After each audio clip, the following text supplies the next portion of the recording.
안녕하세요. 자녀교육과 축복입니다.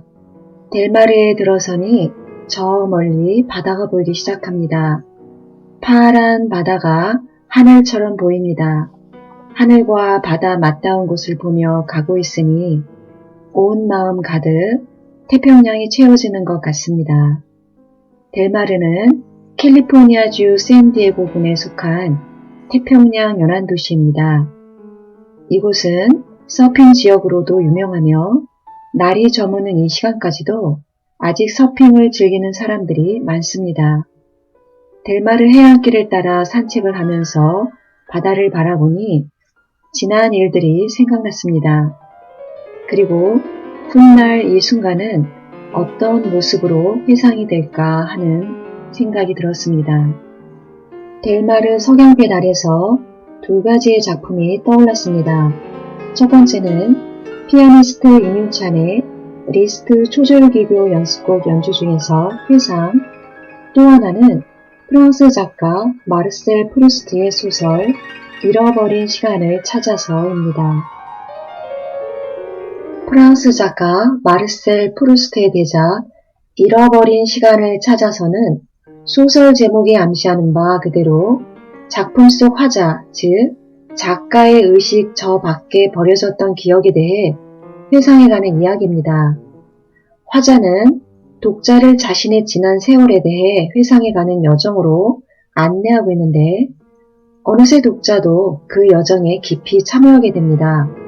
또한 이 문학작품이 펼쳐주는 매우 아름다우면서도 장대한 풍경수채와 같은 분위기 속으로 들어가게 합니다. 피아니스트 임윤찬이 연주하는 리스트의 초절기교 연습곡도 그렇다는 생각이 듭니다. 작가 프루스트는 과거는 우리의 지성 영역 밖에 어떤 물질적 대상 혹은 그 물질이 주는 감각 안에 숨어 있다고 합니다. 그는 이 소설에서 자신의 지나온 삶에 대해 세밀한 회상을 하게 했던 요인에 대해 홍차 한 숟가락을 적신 마들렌 한 조각이라고 합니다. 소설 속 화자는 어느 날 어머니가 주신 마들렌과 홍차를 마시게 됩니다. 이때 불현듯 그 물질적 대상은 화자에게 인생의 유한함을 넘어선 표현할 수 없는 환희를 가져오게 됩니다. 그리고 이 물질적 대상은 그의 유년 시절과 연결되어 있습니다. 마들렌과 홍차는 고모가 일요일 아침 미사 시작 전이면 내주었던 것입니다. 이 기억은 성인이 된 화자에게 버려진 기억이 되었습니다.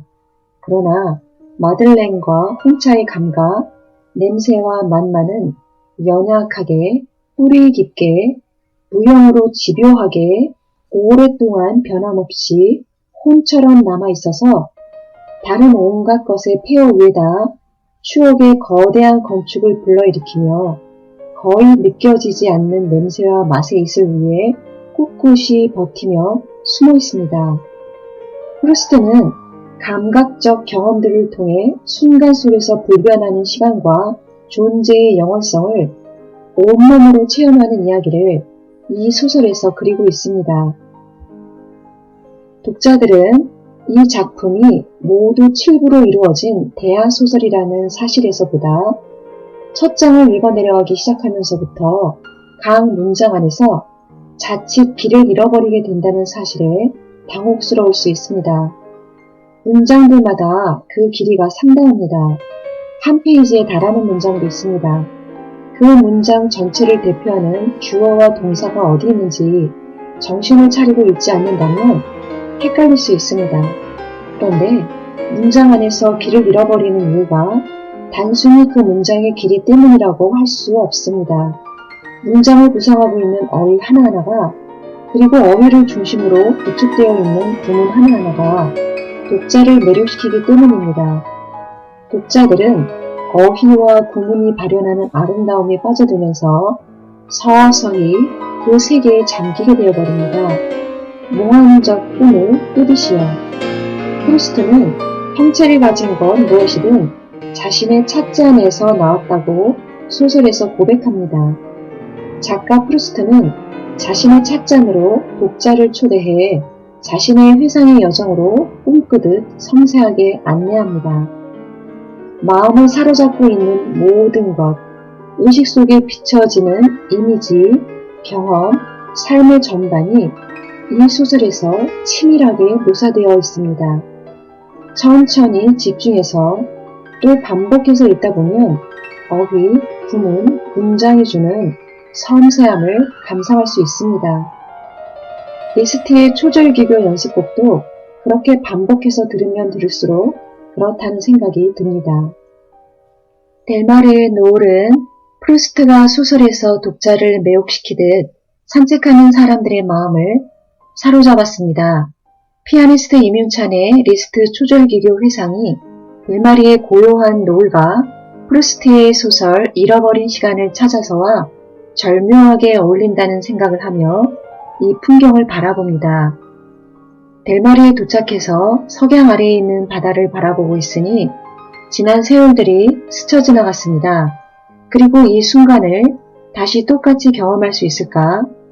나의 삶을 다 산 후에 나는 지나온 삶을 어떻게 바라보게 될까? 한 50년 후, 넉넉히 계산해서 70년 후에 이곳 이 시간을 회상하겠지요. 그 시간은 이 땅이 아닌 저 너머의 곳에서 존재하고 있을 때를 의미합니다. 지금의 이 아름다운 순간을 추억하면서 그때 나는 어떤 생각을 하게 될까 싶었습니다. 델마르에 도착한 후 해안을 따라 1시간 정도 산책을 했습니다. 석양이 매우 아름다웠습니다. 산책을 나온 사람들도 조용히 걸으면서 석양빛을 감상하는 모습이었습니다. 해안에 있는 주택들은 커튼을 열어놓고 노을빛이 가득 들어오는 집에서 황홀한 석양을 즐기고 있습니다. 이러한 풍경은 샌디에고 해안가에서 흔합니다. 이곳 사람들은 이토록 아름다운 노을을 매일 볼 수 있으니 얼마나 좋을까 하는 생각을 했습니다. 해안 절벽에 있는 주택들 바로 앞으로 기찻길이 보입니다. 기찻길이 해안 절벽 바로 위에 있고 기찻길과 주택들이 매우 가까이 있습니다. 기차는 이곳에서 일상이 된 것 같습니다. 기찻길, 고급 주택들, 절벽, 그리고 그 아래로 이어지는 해변, 이들이 함께 자아내는 풍광이 뭐라고 형용하기 어려운 독특한 아름다움을 자아내고 있습니다. 그래서인지 이 시간 여기에 나온 사람들은 절벽 위를 산책하면서 이 풍광을 한껏 누리는 모습입니다. 기차가 오고 있습니다. 사람들은 기차가 다 지나갈 때까지 잠시 멈추어 기다립니다. 이 시간 모든 것이 정지한 상태이며 오직 기차만이 움직이고 있습니다. 시간이 멈춘 듯한 풍경 아래서 기차는 우리 모두를 미지의 세계로 데려가는 것만 같습니다. 해안 절벽 위 한 구석에 10대 초반으로 보이는 두 소년 소녀가 데이트를 즐기고 있습니다. 저무는 일몰 아래 서서 조용히 밀회를 하는 그들을 보니 수십 년 전에 영화 한 장면을 보는 것 같았습니다. 그 둘의 실루엣은 석양빛에 반사되어 해안 절벽과 하나가 되었습니다. 그들의 고즈넉한 초저녁 데이트 장면을 저는 자꾸 보게 됩니다. 그들의 모습은 전깃불 환하게 켜진 도시 한복판에서 이 학원 저 학원을 오가며 밤늦도록 공부하는 한국의 또래 학생들과는 달라도 너무 달랐습니다. 이곳 청소년들의 일상은 어떠할까 궁금했습니다. 그리고 산다는 것이 무엇인지, 어떤 삶을 사는 것이 더 좋은 것인지 생각해 보았습니다.